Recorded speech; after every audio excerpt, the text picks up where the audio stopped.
We would be using statistical methods to look at the relationship among the variables based on the data that we collect. Và tất nhiên dựa trên những dữ liệu nghiên cứu mà chúng ta thu thập được, chúng ta sẽ sử dụng những phương pháp về thống kê để thiết lập mối quan hệ giữa các biến. So if we talk about data collection, nói về phương pháp thu thập dữ liệu, you can see that. Oops. I need to take a change on here. Ở đây có một cái phần nhỏ là bên tay phải của bạn là nghiên cứu định lượng, bên tay trái, cái cột bên trái là nghiên cứu định tính.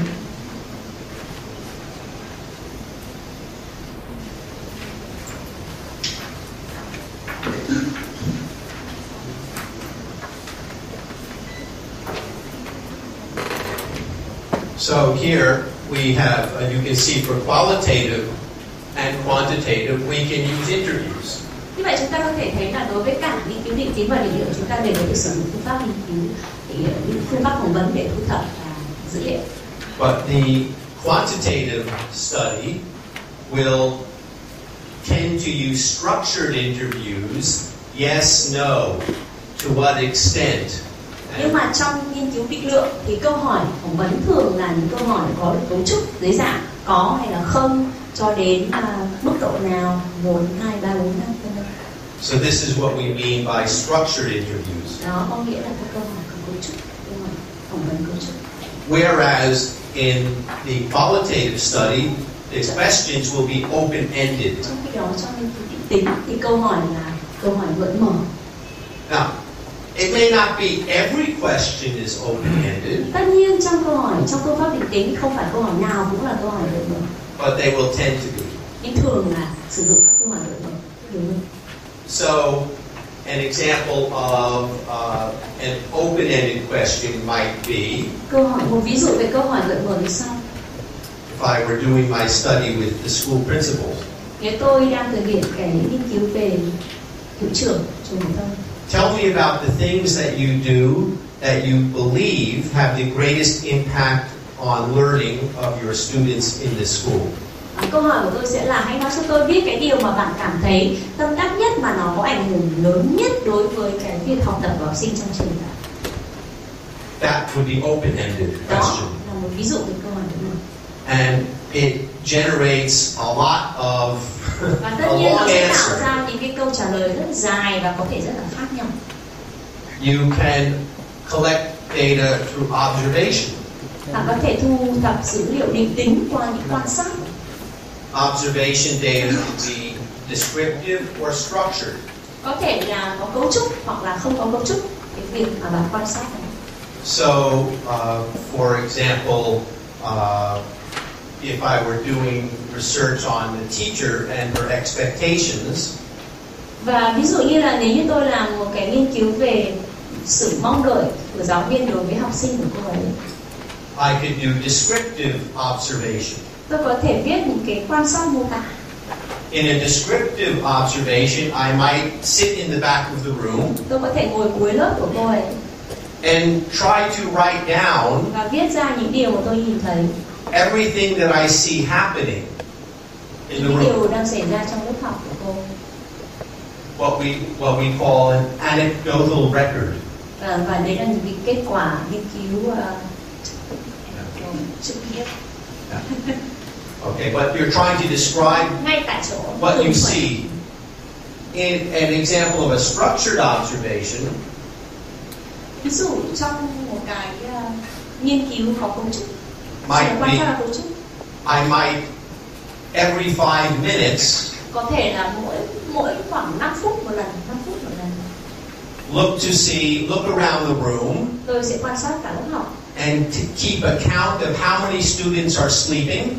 Và sẽ đếm xem bao nhiêu học sinh đang ngủ. Or doing something that make me know that they're not paying attention to the teacher. Hoặc là những cái điều mà học sinh không còn thể hiện là học sinh không có quan tâm đến bài giảng. So in a 45-minute lesson, trong vòng 45 phút thì tôi có 8 khoảng. I have a sheet that shows every 5 minutes how many students are on task. Và trong mỗi một khoảng 5 phút đấy thì có bao nhiêu học sinh tập trung vào bài giảng, bao nhiêu học sinh không tập trung vào bài. So that would be an example of a structured. Đó là ví dụ về những quan sát và cấu trúc.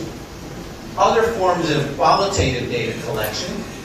Các hình thức khác của thu thập dữ liệu, nghiên cứu định tính bao gồm A journal reflection. Viết các bản thu hoạch. For example, asking the teacher to keep a journal. Đề nghị giáo viên, người được nghiên cứu, viết một cái nhật ký công việc của cô. About what she's doing with her class and the response of students. Về những điều mà cô ấy đã thực hiện và những điều cô nghĩ về học tập của học sinh trong buổi tiết học của mình. Using qualitative data, we can analyze documents or meetings. Chúng ta có thể sử dụng những cái dữ liệu, những cái buổi họp, những cái kết quả các buổi họp, những biên bản cuộc họp. We can use video Và chúng ta có thể sử dụng những cái of a situation and analyze the video. Hình ảnh. Here, in quantitative data collection, Trong nghiên cứu định lượng, we have a whole range of different types of tools. chúng ta có một loạt những cái For công example, cụ có thể thu hoạch được dữ liệu. Ví dụ như là for example, in psychological research, trong nghiên cứu về tâm lý học, they may have somebody wear something that is checking their socio-emotional state, their có thể người ta pulse. sẽ cho những người mà bị nghiên cứu được nghiên cứu đeo những cái thiết bị để đo cảm xúc. Anyway, we have many different ways of measuring physical responses. Và có rất nhiều những cái trang thiết bị hay những cái dụng cụ để đo những cái phản ứng của cơ thể. We have also activity logs. Và chúng ta cũng có những cái ghi chép hoạt động. We have a tool now, software, that you can use, that we use in research, in management research. Trong nghiên cứu về quản lý thì người ta có những phần mềm. Where the manager has a telephone. Trong khi đó người quản lý có cái. And they'll get a beep. Và họ sẽ nhận được tiếng beep mỗi lần. Every 2 hours. Trong mỗi 2 tiếng. Cứ 2 tiếng một lần thì họ sẽ And when they get the beep, they have to write down what are they doing. Và viết xem là họ đang làm cái gì. And so this is a way to improve the quality of data rather than at the end of the day, tell me about what happened today. Và đây là một cái phương pháp về để nhấn mạnh cái vai trò quan trọng của thu hoạch của data một cách chính xác nhất, thay vì cuối ngày hỏi hôm nay anh đã làm gì.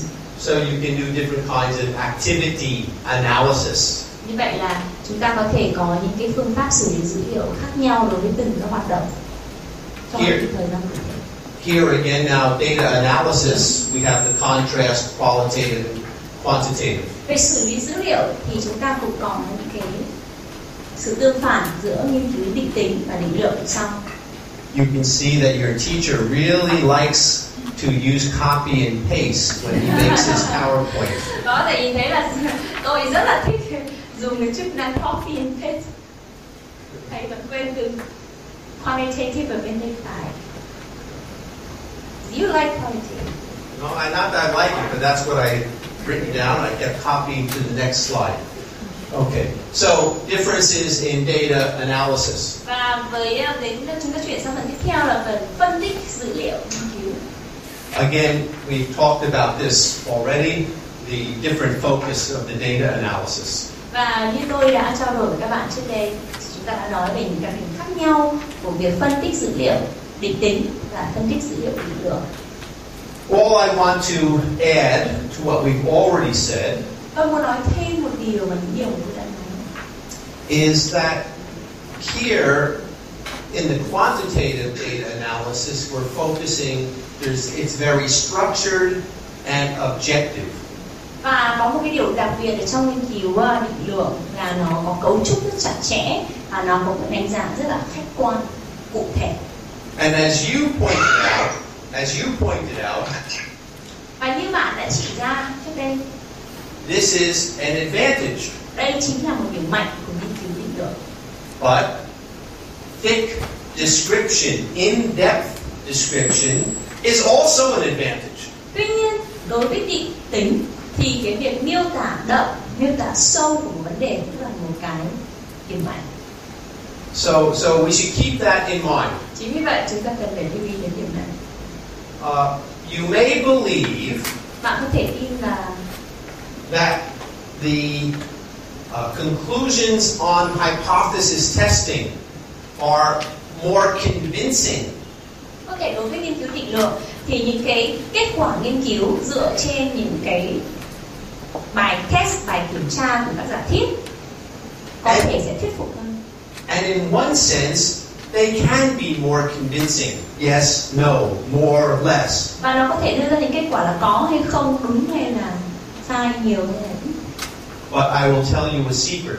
Tôi sẽ chia sẻ với bạn một cái bí mật là sao? Bí mật.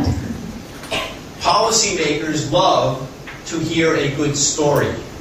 Những người làm chính sách thì bao giờ cũng thích nghe câu chuyện. And policymakers can be very confused by the statistics. Và những người làm công tác chính sách thì có thể rất là bối rối với những con số. So it's true you can't draw conclusions from the qualitative research. Vậy thực tế là đúng, bạn không thể rút ra được một kết luận cụ thể nào trong một nghiên cứu định tính. But in the social sciences, nhưng trong nghiên cứu khoa học xã hội, the users of the research may not be convinced simply by numbers. Có thể chúng ta không thuyết phục bằng những con số. And this is why we increasingly use mixed methods. Chính vì vậy, bây giờ có rất nhiều người sử dụng phương pháp hỗn hợp. So let's just review. I think, heading to the end here. So the strengths and weaknesses. This is where we started when I asked you pros and cons. Và đây là những điểm mạnh và những điểm ưu điểm, những điểm của nghiên cứu định tính. You will see some of the pros and cons that you identified yourself. Và bạn đã nhìn thấy những cái điểm mạnh cũng như là điểm yếu của cái phương pháp định tính này như các bạn đã chỉ ra ngay từ đầu của buổi học này. I draw your attention. Tôi đã giúp các bạn chú ý một điều. To a couple of these bullet points. Có hai cái điểm chính sau. A strength of qualitative research is to explore how and why something happens. Cái điểm mạnh của nghiên cứu định tính là đưa ra câu trả lời cho câu hỏi tại sao và như thế nào. It gives you some. It may describe the motivation behind something. Và nó có thể giải thích cái động cơ đằng sau của vấn đề nào đó. It may describe the process of how something happens. Và nó có thể miêu tả về những cái quá trình của một cái gì đó đang xảy ra.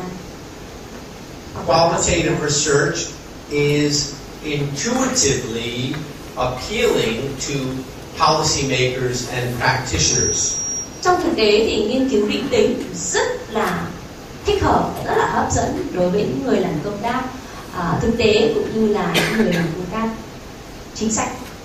Even though a policymaker may not be convinced by qualitative research, mặc dù một người làm công tác chính sách có thể không bị thuyết phục bởi một nghiên cứu định tính. That is, they need the quantitative findings to convince them.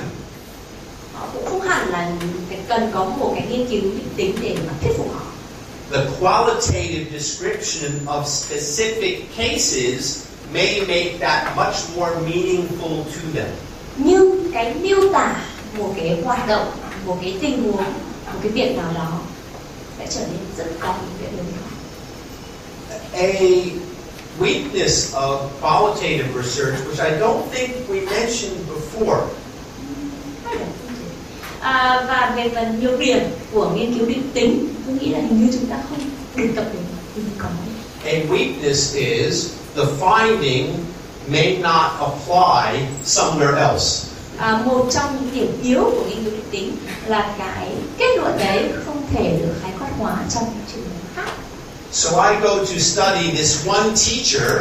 Vậy là tôi nghiên cứu trong trường hợp một giáo viên cụ thể này. Because she was nominated to be excellent teacher. Bởi vì cô ấy là một giáo viên giỏi. And I spend 1 year. Every month I go for 3 days to her classroom. Và tôi sẽ dành ra 1 năm để cứ 3 tháng một lần tôi đi dự giờ tôi. And I do my qualitative study of her classroom. Và tôi làm một cái nghiên cứu định tính về lớp học của cô ấy. It may help me to understand a lot. Nó có thể giúp tôi hiểu được rất nhiều.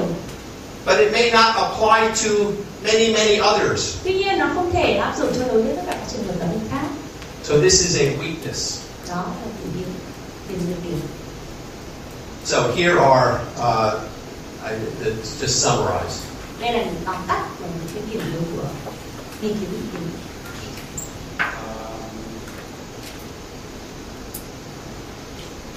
And here on the quantitative, we see the broad trend may not reflect all local differences. Tuy nhiên như chúng ta thấy là ở nghiên cứu định lượng thì cho dù chúng ta rút ra được những cái kết luận mang tính chất khái quát hóa cao nhưng mà lại không thể áp dụng được trong những trường hợp cụ thể. Sometimes the findings are too abstract to be useful. Đôi khi những kết quả nghiên cứu định lượng lại quá trừu tượng và như vậy nó lại không có ích lợi. It's the case with quantitative research that we have to make it very narrow in order to control the situation. Bởi vì chúng ta trong nghiên cứu định lượng ấy, thì chúng ta luôn luôn phải thu hẹp cái phạm vi câu hỏi của mình. Chính vì thế. And at the end of the study, we may have made it very narrow. We can be confident in the result, but the result not so meaningful. Vậy là chúng ta có thể đến có những cái kết quả mà chúng ta có thể rất là tự tin đưa ra, nhưng cái kết quả đấy lại không có ích lợi cho lắm. And the findings may be difficult to explain. Và có lẽ là những cái kết quả đấy đôi khi lại rất là khó để diễn giải. Difficult to explain to real people. Chỉ cho những cái tình huống cụ thể. So that is our introduction, so that we all have a common understanding of qualitative and quantitative research. Vậy là tôi đã giới thiệu cho các bạn những cái điểm đặc trưng của nghiên cứu định tính và những nghiên cứu định lượng. And that's necessary before we start talking about mixed methods. Và những cái điều này rất cần thiết trước khi chúng ta bước vào tiếp theo nói về phương pháp nghiên cứu hỗn hợp. Which will be part 2 after our break. Đó chính là phần 2 sau cái buổi giải lao của chúng ta. Vậy là bây giờ chúng ta sẽ nghỉ giải lao 15 phút ạ. Hai người có thực hiện đấy không? Có hiệu quả hay không? But we try it. Chúng ta cứ thử nhé. So I told you at the beginning of the seminar. I told you at the beginning of the seminar. I told you at the beginning of the seminar. Tôi đã nói với các bạn ngay từ đầu buổi hội thảo này. That I would use this example of teacher expectations during the seminar. Là tôi sẽ sử dụng một cái ví dụ về kỳ vọng của giáo viên đối với việc học tập của học sinh. So I want you to imagine. Vậy là tôi muốn các bạn hãy tưởng tượng ra that you are going to be doing research on teacher expectations and the effect on students. Và các bạn hãy tưởng tượng là mình đang làm một nghiên cứu về hiệu quả của kỳ vọng của giáo viên trên việc học tập của sinh viên, học sinh. And you could use quantitative methods. Bạn có thể sử dụng phương pháp định lượng. Or qualitative methods. Hoặc định tính. If you were using quantitative methods, you might do a survey of teachers. Nếu như bạn sử dụng phương pháp định lượng thì bạn có thể sử dụng các điều tra khảo sát. And ask the teachers about their beliefs. Và hỏi giáo viên về những cái niềm tin của họ. You might ask the teachers, what do you think you do that impacts students' motivation and learning? Và bạn có thể hỏi giáo viên câu hỏi là bạn theo ông thì theo cô ấy thì cách nào, cô có thể làm cách nào để thúc đẩy động cơ học tập của học sinh? And this could be in a survey. Và điều này có thể thể hiện trong những cái phiếu điều tra mà các bạn đưa ra. And you survey thousands of teachers. Và bạn có thể đưa những cái survey, những cái phiếu điều tra này cho hàng ngàn giáo viên. You might also collect data about the students' learning. Và bạn có thể thu thập những cái dữ liệu về vấn đề học tập của học sinh. You might do a survey of students to find out from the students what does your teacher do that motivates you. Và bạn có thể làm những survey để hỏi học sinh là những cái điều gì mà thầy cô giáo của bạn làm mà có tác động đến động cơ học tập của bạn. In fact, many of these surveys have been done. Trong thực tế, có rất nhiều những nhà nghiên cứu đã sử dụng những survey như thế. But I'm going to bring you into a classroom. Nên tôi sẽ đưa các bạn đến một lớp học. And I want you to assume that you're doing a qualitative study. Và tôi muốn các bạn hãy tưởng tượng ra rằng các bạn đang thực hiện một nghiên cứu định tính. So I'm going to show you some different scenes. Và tôi sẽ chiếu một vài cảnh khác nhau của cái lớp học này. And as you watch the different scenes, I want you to take notes. Và trong khi các bạn xem những các cảnh của lớp học này, tôi đề nghị các bạn hãy viết, ghi chép. So in a way you'll be doing kind of a qualitative research. Và như vậy các bạn hãy tưởng tượng như mình đang làm một cái nghiên cứu định tính, tức là các bạn đang quan sát một lớp học. Here are some of the things that you might want to take notes on. Đây là một số điểm mà các bạn có thể lưu ý khi mà các bạn ghi chép. The teacher's attitudes. Thứ nhất, các bạn hãy để ý đến thái độ của giáo viên. His own personal qualities. Thứ hai là để ý đến những cái đặc điểm tính cách cá nhân của người giáo viên này. His teaching behaviors. Và tiếp theo nữa là những cái cách thức dạy học của anh, của người giáo viên. What does he do to communicate his expectations? Và cái người giáo viên này làm thế nào để trao đổi với học sinh của mình về những kỳ vọng của mình? And what effect do you see on the students? Và các bạn hãy để ý xem là có những cái hiệu quả như thế nào trên học sinh của ông ấy. Now I'm not sure how loud the video will be. Tôi không biết là cái tiếng của video này sẽ như thế nào, nhưng mà chúng ta sẽ cố gắng. So this may not work, but we try it. Tôi sẽ cố gắng nghe. So you can turn the light down a bit. Yeah. Có thể là bớt điện đi ở hai phía để chúng ta có thể nhìn rõ. Bây giờ thầy sẽ bật cái video này theo từng cảnh và chúng ta sẽ ghi chép, nhận xét. Now in Hanoi, are they going to actually? Hà Nội có mở phim cùng lúc mà. Do they need to click on this as well in Hanoi, or they? No, they just hear ours. Okay.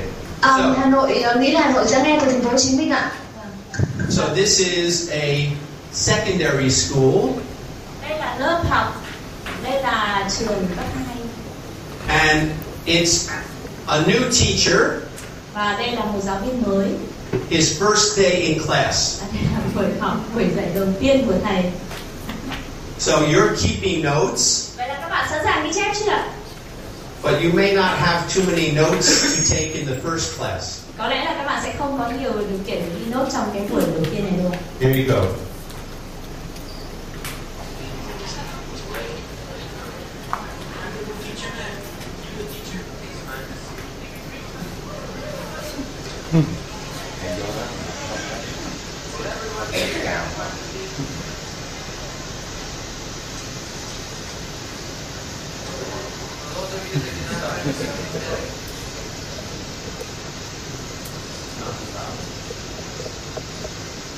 Thầy sẽ chỉnh lại cái video để cho tiếng to hơn nữa.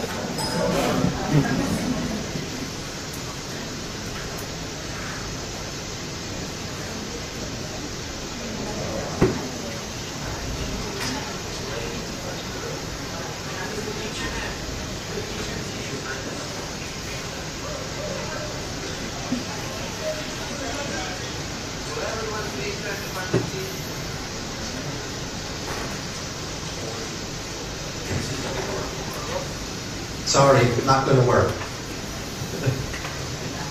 The sound not loud enough.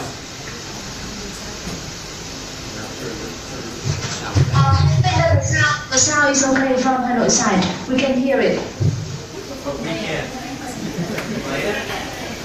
Okay. So, Hà Nội có thể nghe thấy nên là thầy sẽ bật lại và cố chắc là nhìn. Maybe this is yes behavior instead of the attitude. Okay? Rồi như vậy là chúng ta sẽ quan sát hành động.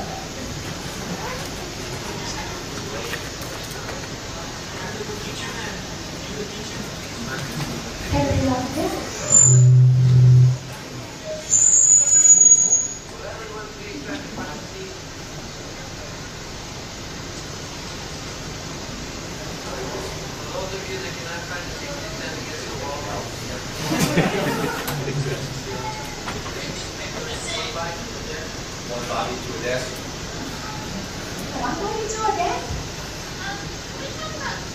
Can we talk about sex? Chúng ta có thể nói tình dục được không thầy? We can't talk about sex, or I have to assign sex for homework. Chúng ta không thể nói về tình dục, nếu không thì tôi sẽ cho vấn đề tình dục này làm bài tập. These students in the back don't speak English. Các sinh viên ở cuối lớp này không biết tiếng Anh thầy ạ. Who doesn't speak English? Ai không nói tiếng Anh? If you don't speak English, come to the front of the room. Nếu không nói tiếng Anh thì phải đi ra trước lớp này, ngồi trước này. What about me? I was on time. Now I don't have a guest. Đến sớm, bây giờ em chẳng có bàn để ngồi nữa. This is Math 1A. Đây là lớp toán 101.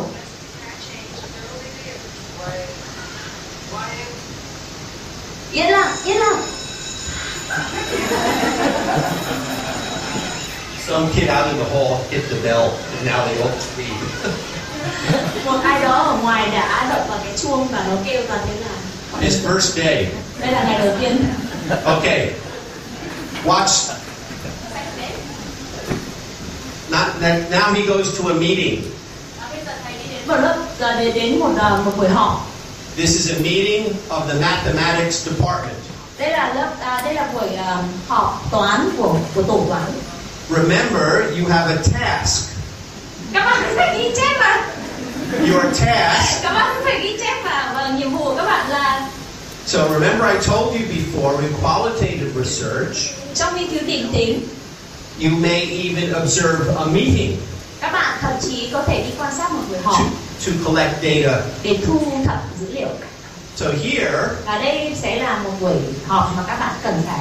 You can observe something about his expectations. Ở đây các bạn có thể quan sát được những cái thái độ của anh ấy về những kỳ vọng của anh ấy đối với học sinh của mình. So keep notes in the meeting. Vâng, vậy là các bạn check cả nốt trong cái buổi họp này nhé. I try to give you some. I try to repeat so you can hear.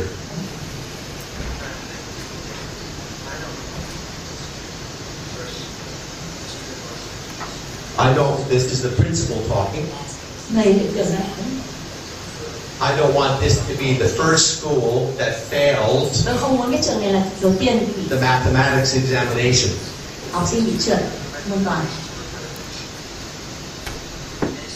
We will lose our accreditation. Do you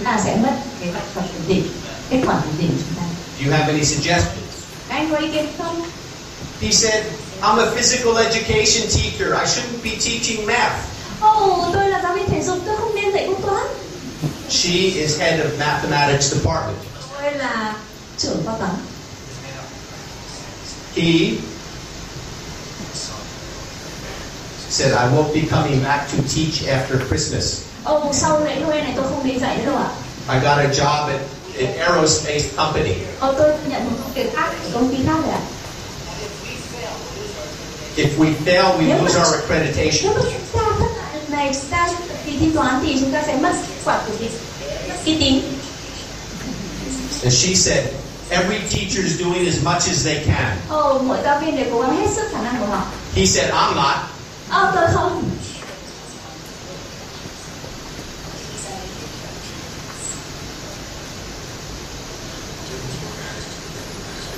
Students will rise to the level of expectations. Học sinh đạt được cái kỳ vọng của tôi. What do you need? Anh cần điều gì? I don't need anything. Tôi chẳng cần cái gì cả. Only ganas. That's who? He said ganas. This is Spanish. Chỉ Spanish word. Chúa trời. God. G-A-N-E-S. Ganas. It's Spanish. Spanish language. Yeah, it's ganas. Means anh ấy nói một cái từ gì đấy. It means desire. Chỉ cần.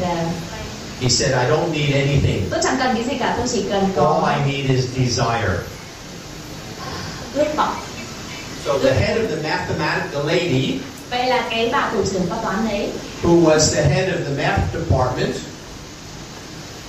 bà tổ trưởng khoa toán, she said, every teacher is doing as much as they can, tất cả các giáo viên đều đang cố gắng hết sức của họ. but these kids can't learn. Nhưng mà những cái học sinh ấy không thể học được. We can only do so much. Chúng ta chỉ có thể cố gắng như thế thôi. But he said, Nhưng ông thầy giáo này nói, I can do more. tôi có thể làm nhiều hơn thế. So, now watch. So that tells you something about attitude. Teacher attitude. One, Và cái điều này có thể nói cho các bạn biết về thái độ của ông thầy giáo này. the head of the math department said, Bà trưởng khoa toán nói, she said, this is the quote. She said, you can't teach. Đây là lời trích dẫn của bà trưởng khoa toán. Anh không dạy. No. Listen. You can't teach logarithms to illiterates. Không thể nào dạy môn tích phân cho những kẻ mù chữ được. You can't teach logarithms to illiterates. Không thể dạy môn tích phân cho những kẻ mù chữ được. And she's head of the math Và department. cô ấy là trung khoa toán. Expectation. So Kỳ vọng của cô ấy là, her expectation is, cái kỳ vọng của cô ấy rất là thấp. and he said, Và cái người giáo viên này, I can. tôi có thể làm. All I need is ganas, Tất cả những điều tôi muốn, tôi cần desire. là Okay, watch. ước muốn. Desire, ước muốn, mong muốn. His Và bây giờ next, chúng ta sẽ xem tiếp. his next class. Học tiếp theo. We start each class with a quiz. Chúng ta sẽ bắt đầu buổi học với một bài kiểm tra. No free ride. Không có một cái chuyến đi nào miễn phí cả. He said everyone expects you to fail, Tất cả mọi người đều nghĩ rằng các em bị trượt. but anyone can learn math. Nhưng mà tất cả mọi người đều có thể học được toán.